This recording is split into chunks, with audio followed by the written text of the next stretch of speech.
तीन दोषांपैकी एक दोष म्हणजे पित्त. छोट्या छोट्या गोष्टींमुळे रागाचा पारा चढणे, अंघोळ केल्यानंतर शरीराला दुर्गंध येणे इत्यादी लक्षणे आढळून आल्यास आपले शरीर पित्त प्रकृतीत मोडते. अंगावर रॅशेस येणे, त्वचा लाल होणे, त्वचेला खाज सुटणे, ओठ डोळे सुजणे या आजाराचे स्वरूप असते. पित्तदोष हा अग्नी आणि पाणी या दोन घटकांनी बनलेला असतो. जेव्हा शरीरात अग्नी वाढते तेव्हा पित्तदोषाचा जन्म होतो. पित्तदोष म्हणजे नक्की काय? आपले शरीर तीन गोष्टींनी बनलेले आहे, ज्यात वात, पित्त आणि कफ यांचा समावेश आहे. शरीरात यापैकी एक असंतुलन निर्माण झाले की विविध रोग उद्भवू शकतात. म्हणूनच आपण या तिघांना म्हणजेच वात, पित्त आणि कफ यांना शांत आणि संतुलित करण्याचा प्रयत्न केला पाहिजे. जास्त मसालेदार अन्न खाल्ल्यास पित्तदोष वाढतं किंवा स्ट्रेस वाढल्यास पित्तदोषाचा जन्म होतो. पित्तदोषामुळे शरीरात अग्नीचे प्रमाण वाढते, ज्यामुळे 40 प्रकारचे रोग होऊ शकतात. कोणत्याही दोषाचे प्रमाण वाढणे किंवा कमी होणे हे इतर रोगांना आमंत्रण देण्यासारखं आहे. तर आता आपण जाणून घेऊया की शरीरात पित्त का वाढतं. शरीरात पित्तदोष वाढण्यास अनेक कारणं आहेत. यामध्ये अन्न, शारीरिक आणि भावनिक घटकांचा समावेश आहे. अधिक तिखट, आंबट, मसालेदार, खारट, तळलेलं पदार्थ खाल्ल्यास शरीरात पित्ताची वाढ होते. कॅफिनयुक्त पदार्थ, अल्कोहोल, निकोटीन खाल्ल्याने सुद्धा पित्त जास्त प्रमाणात वाढतं. भावनिक ताण म्हणजेच टेन्शन किंवा अधिक. तर पित्ताला संतुलित करण्याचे काही उपाय आपण या ठिकाणी पाहूयात. पित्तदोष संतुलित ठेवण्यासाठी आहारात तूप, लोणी आणि दुधाचा समावेश करावा. पित्त अगदी जास्तच प्रमाणात वाढलेला असेल तर आंबट फळं खाणं टाळावं. ते संतुलित करण्यासाठी गोड फळांचं सेवन करावं.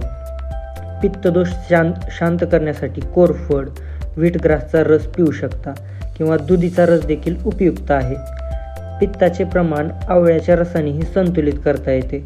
अनेक पोषक घटक त्यात आढळतात, जे पित्ताचे संतुलन राखण्यासाठी मदत करतात.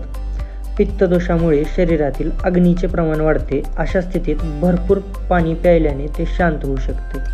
म्हणजेच दिवसातून कमीत कमी 5 ते 6 लिटर पाणी पिणं गरजेचं आहे. पित्तदोष संतुलित करण्यासाठी आपण गुलकंद पिऊ शकता. याचा कूलिंग इफेक्ट आहे, ज्यामुळे शरीरातील आग शांत होते. शरीरातील पित्ताचे प्रमाण वाढले की आपण बडीशेप व धने मिक्स करून पाणी पिऊ शकता. यासाठी रात्री 1 ग्लास पाण्याचा 1 चमचा बडीशेप आणि धने मिसळून भिजत ठेवा व सकाळी तेच पाणी सकाळी तुम्ही पिऊ शकता. पित्तदोष संतुलित करण्यासाठी पुदिन्याचे पाणी देखील उपयुक्त आहे. मनुका पित्तदोष शांत करण्यास मदत करते. दुधात मनुके टाकून खा, याने शरीराला फायदा होतो. भाज्यांमध्ये काकडी, शिमला मिरची, कडधान्य, पालेभाज्या, सोयाबीन आणि दुधीचा समावेश करा, जे की पित्तावर अतिशय असरदार आहेत. तर पित्तदोष शांत करण्यासाठी अजून काय करता येईल? पित्तदोष संतुलित ठेवण्याकरिता आपण कडू, तुरट आणि गोड पदार्थांचे सेवन केले पाहिजे. शरीरात पित्त वाढत असेल तर जास्त व्यायाम करणे टाळा. व्यायाम करा, पण तो अगदी प्रमाणात. मित्रांसोबत बोलून आनंदी राहूनही ते शांत होऊ शकते. ध्यान केल्याने पित्तदोष संतुलित केला जाऊ शकतो. पित्ताला कंट्रोल करण्यासाठी काही आसन सुद्धा तुम्ही करू शकता, म्हणजेच योग. मार्जारी आसन, चंद्रनमस्कार, भुजंगासन आणि शवासन केल्याने देखील पित्तदोष शांत होण्यास मदत होते. तर मित्रांनो, हे काही घरगुती उपाय करून आपण पित्ताला पूर्णपणे नाहीसं करू शकतो. जर तुम्हाला अजून काही समस्या उद्भवत असतील तर तुम्ही खाली कमेंट्समध्ये सांगू शकता.